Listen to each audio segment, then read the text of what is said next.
2009-ben egy lesújtó csapás érte a Tinódi gimnáziumot.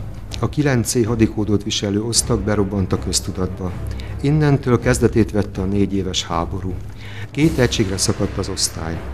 A háború szele érezhető volt a folyosón, az udvaron, de a csata főszintere az osztályterem volt. Emberpróbáló időkben csak egy ember volt, aki békét próbált teremteni, mindent megtett, hogy elássa a csetebárdot, de a csetepaténak nem lehetett gátat szabni. Alumíniumgalacsok, parizerek röpködtek az éterben. A táblát nem kimélve kréták törtek, neoncsövek zuhantak, virágok pusztultak a veszélyes gázoktól.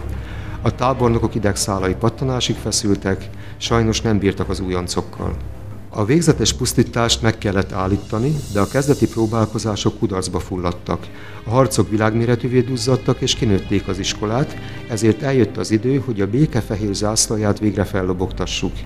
De a harcok vége homályba veszett.